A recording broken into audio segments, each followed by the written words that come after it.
Hi viewers, welcome back to English with Januji. Today I am going to tell you the difference between if and in case. ഈ ചോദ്യം ചോദിച്ചിരിക്കുന്നത് mister Gopalakrishnan Nair. അദ്ദേഹത്തിന്റെ സംശയമാണ് ഈഫും in കേസും തമ്മിലുള്ള വ്യത്യാസം. In American English, in case is used as if, but in British English the meanings are different. American ഇംഗ്ലീഷിൽ in case എന്ന് പറഞ്ഞാൽ ഈഫ് തന്നെയാണ്. അപ്പോൾ ഇൻ കേസും ഈഫും ഒരുപോലെ ഉപയോഗിക്കും. But in British English it is not so.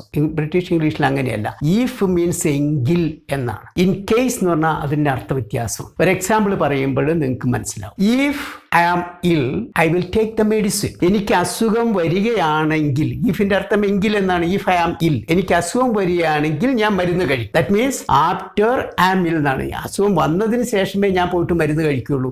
അസുഖം വരുന്നതിന് മുമ്പൊന്നും കഴിക്കില്ല. അസുഖം വരികയാണെങ്കിൽ വന്നു കഴിഞ്ഞാൽ അപ്പം ഞാൻ മരുന്ന് കഴിക്കും, അത്രയേ ഉള്ളൂ. അപ്പോൾ ഒരു കണ്ടീഷനാണ്. If I am ill I will take the medicine. അതേസമയം I will take the vaccine if I am ill. അവിടെ അർത്ഥം എന്താ നോക്ക്.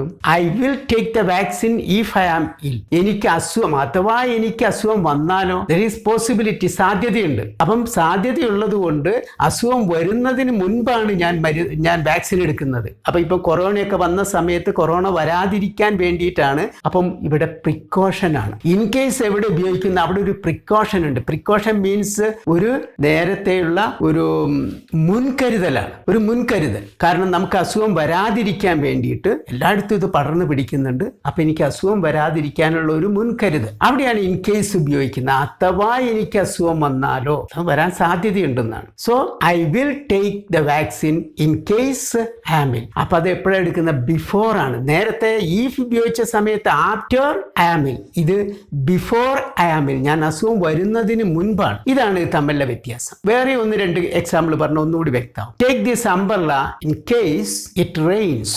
അഥവാ മഴ പെയ്താലോ, കാരണം പുറത്ത് കാർമയൊക്കെ ഉണ്ട്.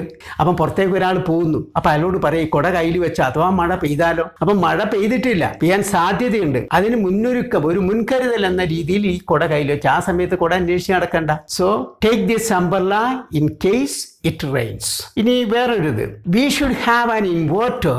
V should have an inverter in case there is a power cut. നമ്മുടെ നാട്ടിൽ ഇടയ്ക്കിടയ്ക്കൊക്കെ പവർ കട്ട് ഉണ്ടാവും. അപ്പൊ ആ സമയത്ത് പവർ കട്ട് വരുമ്പോൾ ഇരുട്ടത്തിരിക്കേണ്ടി വരും. അതിനുള്ള ഒരു മുൻകരുതലാണ് ഈ പല വീടുകളിലും ഇൻവേർട്ടർ വെക്കുന്നത്. അപ്പൊ എന്താ പറയുന്നത്? We should keep an inverter. Inverter എപ്പോഴും വീട്ടിൽ കരുതി വെക്കണം. കുറച്ച് പൈസ ചെലവുണ്ട്, പക്ഷെ അത് കരുതി വെച്ചാൽ അഥവാ കറണ്ട് ഇല്ലെങ്കിൽ പോലും നമുക്ക് ഇരുട്ടത്തിരിക്കേണ്ടി വരില്ല. നമ്മുടെ വീട്ടിലെ അത്യാവശ്യം ലൈറ്റുകളും ഇതെല്ലാം പ്രവർത്തിപ്പിക്കാൻ കഴിയും. ഇനി വേറൊന്ന്, keep A candle or an emergency lamp if the electricity or the power fails. ചിലപ്പോൾ കറണ്ട് പോകും. പവർ ഫെയിൽസ് എന്ന് പറഞ്ഞാൽ കറണ്ട് പോവുകയാണ്. അപ്പൊ കറണ്ട് പോകുന്ന സമയത്ത് ഇതുപോലെ നമ്മൾ നേരത്തെ മുൻകരുതലായിട്ട് നമ്മൾ ഒരു കാൻഡിൽ, ഒരു മെഴുകുതിരി അല്ലെങ്കിൽ ഒരു എമർജൻസി ലാമ്പ് അത് നമ്മൾ എടുത്തു വെച്ച് കഴിഞ്ഞാൽ കറണ്ട് പോകുന്ന സമയത്ത് ഇത് തപ്പിത്തടഞ്ഞ് നടക്കണ്ട. അവിടെയാണ് keep A candle or an emergency lamp if the power fails. അഥവാ കറണ്ട് പോവുകയാണെങ്കിൽ ഉപയോഗിക്കുന്നതിന് വേണ്ടിയിട്ട് ഒരു മെഴുകുതിരിയോ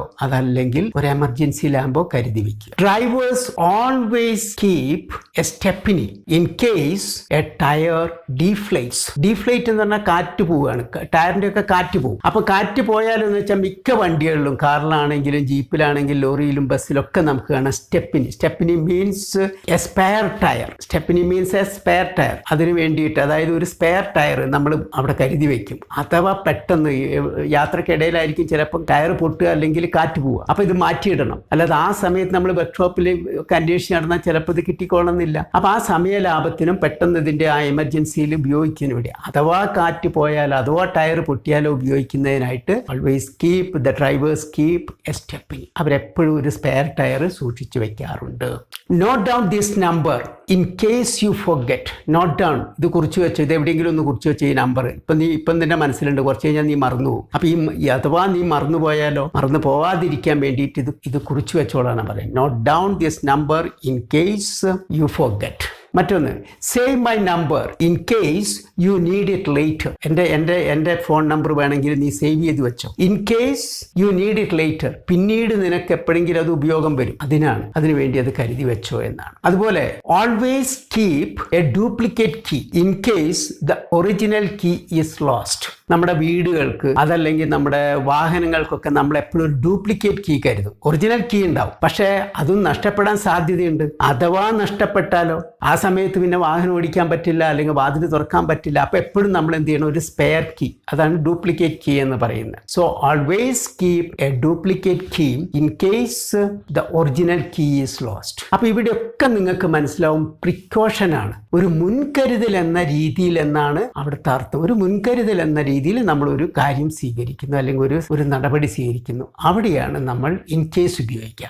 ഈഫ് അങ്ങനെയല്ല, ഈഫ് അങ്ങനെ സംഭവിക്കുകയാണെങ്കിൽ എന്ന അർത്ഥമേ ഉള്ളൂ. ഏതായാലും ഇത് പറഞ്ഞതുകൊണ്ട് ഇൻ കേസ് ഓഫ് അങ്ങനെ ഒരു പ്രയോഗമുണ്ട്, അതൊരു പ്രപ്പോസിഷനാണ്. In case of means if എന്ന് തന്നെയാണ് അതിന്റെ അർത്ഥം. അതായത് if something happens by chance, അഥവാ പ്രതീക്ഷിക്കാതെ അല്ലെങ്കിൽ എങ്ങനെയെങ്കിലും എന്തെങ്കിലും ഒരു കാര്യം സംഭവിക്കുന്ന പക്ഷം ഇങ്ങനെ ചെയ്യാനാണ്. അപ്പൊ ഇൻ കേസ് ഓഫ് കഴിഞ്ഞാൽ അവിടെ നൗൺ ആണ് എപ്പോഴും ഉപയോഗിക്കുക. ഒന്നിൽ വെർബൽ നൗൺ ഉപയോഗിക്കാം, അല്ലെങ്കിൽ നൗൺ ഉപയോഗിക്കാം. In case of fire call the fire force. In case of fire call the fire force. അഥവാ തീപിടുത്തമുണ്ട്, ഫയർ എന്ന് പറഞ്ഞാൽ ഇവിടെ തീപിടുത്തമാണ്. അഥവാ തീപിടുത്തം ഉണ്ടാവുകയാണെങ്കിൽ, ഇത് സംഭവിക്കുകയാണെങ്കിൽ തന്നെയാണ്, സംഭവിച്ചു കഴിഞ്ഞിട്ട് തന്നെയാണ്. തീപിടുത്തം ഉണ്ടാവുകയാണെങ്കിൽ ഫയർ ഫോഴ്സിനെ വിളിക്കുക എന്നാണ്. In case of heavy rain don't travel. ഇപ്പം നമ്മൾ മലമ്പ്രദേശത്തൊക്കെ പോകുമ്പം വലിയ ശക്തമായ മഴയൊക്കെ വരുമ്പോൾ ഉരുൾപൊട്ടലിനൊക്കെ സാധ്യതയുണ്ട്. അപ്പം അത് മുൻകൂട്ടി കണ്ടുകൊണ്ട് പറയുന്നതാണ്. In case of heavy rain don't travel. ശക്തമായ മഴയുള്ള സമയത്ത് യാത്ര ചെയ്യരുത് എന്നാണ്. അതുപോലെ in case of land slide avoid trekking. In case of land slide എന്ന് പറഞ്ഞിട്ടുണ്ടെങ്കിൽ ഉരുൾപൊട്ടലാണ്. അപ്പം മലമ്പ്രദേശത്തൊക്കെ നമ്മൾ വിസിറ്റിനൊക്കെ പോവുകയാണ്, ആ സമയത്ത് പലർക്കും ട്രക്കിംഗ് വളരെ ഇഷ്ടമാണ്. ട്രക്കിംഗ് അറിയാലോ, മലമ്പാതയിലുള്ള കുത്തനെയുള്ള കയറ്റത്തിലൂടെയൊക്കെ പോകുന്ന മലകയറ്റത്തിനൊക്കെയാണ് ട്രക്കിംഗ് എന്ന് പറയുന്നത്. അപ്പോൾ അവിടെ ഉരുൾപൊട്ടൽ ഉണ്ട് എന്ന് കേൾക്കുകയാണെങ്കിൽ പിന്നെ ട്രക്കിംഗ് ഒഴിവാക്കുകയാണ് നല്ലത്. കാരണം മുന്നോട്ട് പോയാൽ ചിലപ്പോൾ അങ്ങോട്ടും ഇങ്ങോട്ടും ഇല്ലാതെ അതിൻ്റെ ഇടയ്ക്ക് കുടുങ്ങിപ്പോവും, ആപത്തുകളും വരാം.